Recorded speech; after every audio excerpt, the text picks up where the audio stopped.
So a couple of months ago, Spotify dropped its Q2 results, and all we kept hearing from the CEO was how much potential this company has. The potential for the podcasting business, the potential for the ad earnings, and the potential for more paid subscriptions. So listening to this, all I kept thinking was, if there's truly so much potential, and if Spotify has such a great business model, then why have you been losing billions of dollars for the past 13 years? Let's face it guys, it's time to call time of death on this company. Because at this point, we're just pumping money around trying to keep the organs alive. Spotify has had over 130 million paid users last year, and still it suffered a $581 million loss. Now I know some diehard believers will blame this on the pandemic, but how then do you explain the $539 million loss in 2016? Was there also a pandemic back then? Or the $1.2 billion loss in 2017? Maybe a third pandemic. Drop a like if you think that losing $1 billion while having 70 million paid users is ridiculous. You see, the problem with Spotify is not pandemics or any external force, it's simply with their own business model, and unless they come up with some massive innovations, it's just going to die. So if you're a trader or just a believer in the long-term growth of the stock, then go right ahead and indulge, because I do believe it will go up in the near future, only to then come crashing down right after. Now full disclosure, I have indeed shorted Spotify in the past when I saw it hit $340 with terrible financials, and I'm not gonna lie, when it rose to $360, I started thinking, am I truly the only one seeing this facade for what it is? But luckily that feeling only lasted for about 2 months, because at the end of February, we saw the biggest correction in the stock so far, and it started a delicious nosedive all the way down to the low 200s. So I was happy again, and more importantly, ego restored. Now, I hate going against Mama Kathy on this one, because I think she's a great long-term investor and has taught me a lot about investing in biotech.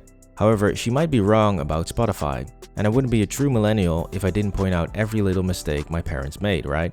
Anyways, let's take a look at the fundamental problems that plague Spotify to see why this is not a great company and actually just a $47 billion stock bubble. Because in 2015, Spotify already had 28 million paid users and they still lost $230 million.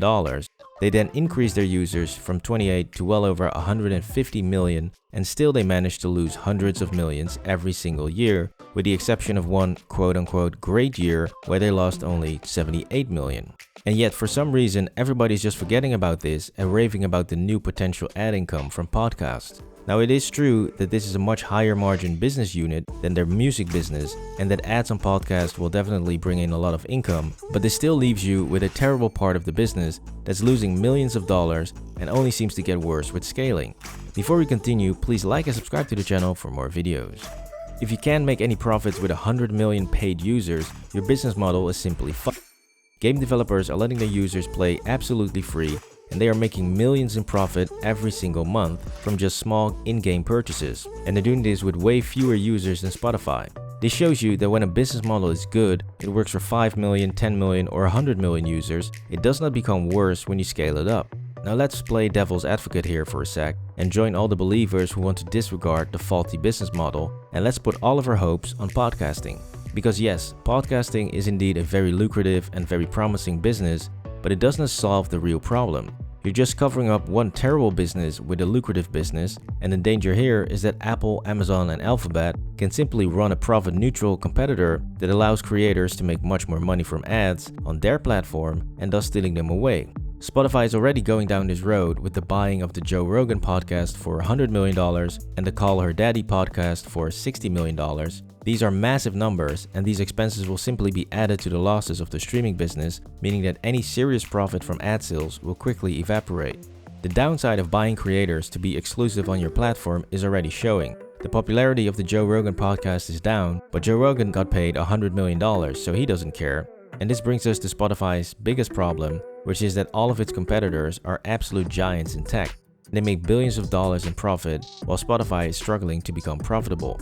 Apple, Amazon, and Alphabet don't even need music streaming or podcasting to make billions, but they love to bind users to their ecosystems. We have already seen this happen in the movie and TV streaming industry when competition intensified and memberships started shifting. The only difference is that Netflix has been making billions in profits, which allows them to compete at a much higher level.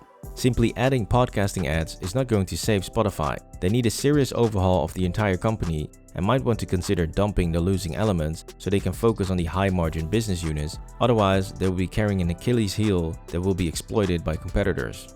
This was why Spotify is a stock bubble. Please like and subscribe to the channel for more videos.